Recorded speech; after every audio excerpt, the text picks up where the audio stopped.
Isang mapagpalang araw po sa inyong lahat. Ngayon po ay April 27, 2026, Lunes sa ika-4 na linggo ng Pasko ng Pagkabuhay.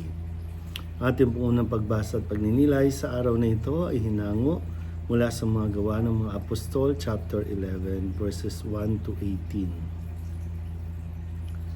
Noong mga araw na iyon, nabalitaan ng mga apostol at ng mga kapatid sa buong Judea na tinanggap din ng mga hintil ang salita ng Diyos. Kaya't nang umahon si Pedro sa Jerusalem, siya'y pinuna ng mga kapatid na Hudyo. Nakituloy ka sa mga hintil at nakisalo sa kanila, sabi nila. Kaya't isinalaysay sa kanila ni Pedro ang buong pangyayari buhat sa pasimula. Nasa lungsod ako ng Jope at nananalangin nang magkaroon ako ng pangitain. Mula sa langit ay inihugos sa kinaroroonan ko ang isang tila malaking kumot na nakabitin sa 4 na panulukan. Pinagmasdan ko itong mabuti at nakita ko roon ang lahat ng uri ng hayop.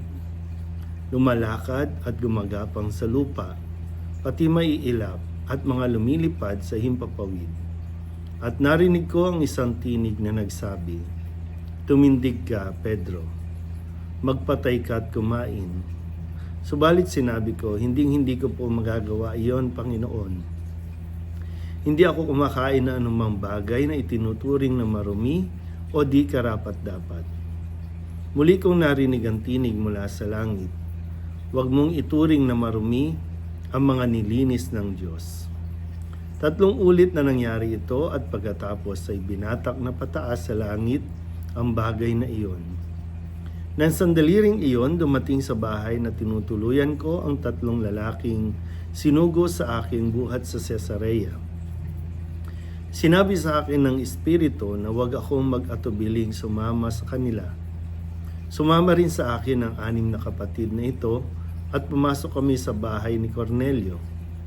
Isinalaysay niya sa amin na nakakita siya ng isang anghel na nakatayo sa loob ng kanyang bahay at sinabi sa kanya, "Magpasugo ka sa Jope at ipasundo mo si Simon na tinatawag ding Pedro. Sasabihin niya sa iyo ang tungkol sa ikaliligtas mo at ang iyong sambahayan." Nagsisimula pa lamang akong magsalita ay bumaba na sa kanila ang Espiritu Santo gaya ng pagkababa nito sa atin noong una. At naalala ko ang sinabi ng Panginoon, "Si Juan ay nagbibinyag sa tubig, ngunit bibinyagan kayo sa Espiritu Santo." Kung binigyan sila ng Diyos ng kaloob na tulad ng ibinigay niya sa atin nang manalig tayo sa Panginoong Hesukristo, sino akong hahadlang sa Diyos?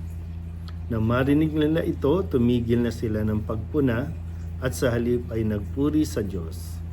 Kung gayon, sabi nila, ang mga hintil may binigyan din ng pagkakataong magsisit, magbagong buhay upang maligtas. Ang salita ng Diyos. Muli po, isang mapagpalang araw sa inyo pong lahat. Tayo po ay napapatuloy sa ating paglalakbay sa pagdiriwang ng Pasko ng muling pagkabuhay at ngayon ay nasa ika-4 na linggo na tayo ng ating pong pagdiriwang. At muli, nagpapatuloy tayo sa mga gawa ng mga apostol at binabasa natin ang kanilang mga unang karanasan at patotoo sa kanila pong pagtupad sa misyon na ipinagkaloob sa kanila ng ating Panginoong Hesukristo. At magandang bagay na matutunan natin dito na ang kaligtasan ay hindi exclusive, hindi exclusive na minsan hindi natin pwedeng sabihin ay Katoliko lang ang maliligtas o kung sino man mga sekta o relihiyon ang walang karapatang magsabi na sila lang ang maliligtas, kasi base sa ating unang pagbasa Maging ang mga hintil ay tinatawag din ng Panginoon para mailigtas, no? Sa pamamagitan siyempre ng pagsisisi ng kanilang mga kasalanan. At ito yung iniatas kay Pedro para binyagan sa spirito ang mga hintil, no, na itinuturing ng mga Hudyo na hindi karapat-dapat. Pero dito nga ay binasag na yung mga usapin, no, na Hudyo lang ang maliligtas o Israelita lang ang anak ng Diyos. Pero dito po ay sabi nga marami pang tao na labas sa ating pananampalataya ang maliligtas din. Baka nga kumbaga tayo na nagmamayabang, nagmamalaki na tayo lang ang maliligtas, baka tayong hindi maligtas sa mga ugali natin.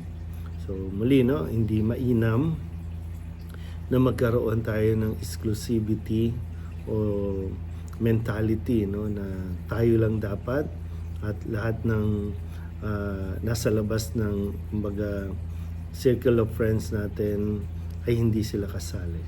So para sa Diyos, ang kaligtasan ay para sa lahat at kailangan natin din hikayatin o kailangan din natin tanggapin ang ibang pananampalataya basta't sila po ay nagsisisi sa kanilang mga kasalanan. Muli po, isang mapagpalang araw sa inyo po lahat.